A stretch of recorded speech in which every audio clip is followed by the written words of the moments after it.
To House Majority Whip Representative Kevin McCarthy. Nice to see you, sir. Nice to be here. All right, so what do you think of the job speech? Pretty political.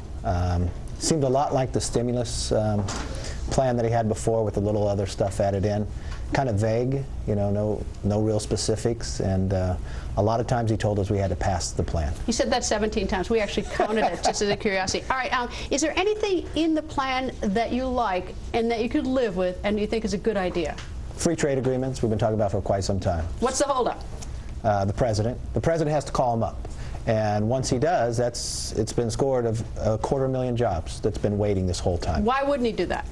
There was some union issues that he felt needed to be stronger. It's been holding up the whole time. So we believe it's a good opportunity. You heard the president even say there that it lets America be more competitive. So we're not waiting around. We want to be able to move them. We want American products to be able to sold at lower prices in other countries and let us compete with these other countries. Right. Anything else you said tonight you could live with or that you'd like? I'm always interested in ways that we can rebuild America, make sure the infrastructure is strong. Is that different from this? We had the 2009 February stimulus bill, and the whole idea was shovel-ready, and I thought that included those projects. But see, that's what you have to be worried about. That's why this speech doesn't make a great deal of sense. He says shovel-ready, and we know what transpired from that. We know that the stimulus cost a little more, cost $1 trillion with interest, and cost more than $200,000 a job. This sounds pretty much the same. I think you need to empower the entrepreneur. The difference is that when I was 20 years old, I created my first business. My folks didn't have enough money to send me to college. I was fortunate enough to make some investments, start my own business, and in 2 years I then sold it, had enough money to pay my whole way through college. But those challenges, and you need to unshackle the middle class to be able to grow. The biggest strength is small business hiring. Well, he talks about getting rid of some of those regulations, and he did speak about that tonight. He said he'd get rid of 500, but if you look at the Dodd-Frank bill, it takes 10.7 million hours to get that. It only took 7 million hours to build the Empire State Building. So if he recalls 500 regulations that, he added more than almost every other piece that he's put through. So we're way behind. We need to really bring common sense. What I would do is look at it competitive. We're in a world economy. Why don't you just do this?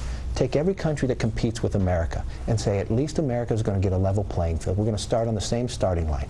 That if it's 3 years to bring a new drug in Europe, it's going to be 3 years in America. Whatever we have to knock out, how about China devaluing its currency and so its products are cheaper? What would you do about that? Because then people want to buy Chinese products. Exactly. So what would you do? Well, I would compete a lot of things. First thing, I wouldn't have put us into this mess where we have a deficit where you have to listen to China in the first place. But we're there. We are there. But don't put yourself further in debt and do another $450 billion, because what's he saying tonight? He's saying he's going to pay for it. He never showed how he's going to pay for it. What he's going to do, he's going to go to China and said, let me borrow it one more time. I just borrowed $1 trillion that didn't work, that I promised America that unemployment would never go above 8%. Well, that's not right. So the other thing I'd do, I'd look at every regulation that makes it more expensive to do business in America, and I'd say, China, if you're going to play that game, then we're going to play a game that we're going to compete, because every time America is able to compete, we will win. Why do you think he didn't do that? Because I don't think he can ever go there. Why? I think it's a political speech, and he's playing to his political side of why he can't go there. Well, he did talk about changes in Medicare and Medicaid. I mean, that's going to be unattractive to many of his base. You know what's so ironic about that? I thought when he used and talked about saving it, that's exactly what Republicans have been saying from day one. We believe you should save these programs. And how are you going to save it? You're going to have to reform them. You're going to have to protect them for the future generations. He used kind of the same phrase that Paul Ryan would use, but he'd attack Paul Ryan when Paul Ryan put ideas out. And in the same speech he said, any idea should come forward. We have ideas, let's move them through. We have a number of bills that create jobs for the middle class. They're sitting in the Senate and have not moved. You know, sort of when he made the term political circus, I saw both Republicans and Democrats laughing, and I thought to myself, the citizens sitting at home are thinking, well, you guys are all the circus. Rightfully so. Things are not happening in Washington. America has a great deal of doubt of Washington. I do too. And when I see speeches like tonight, it only adds more to it.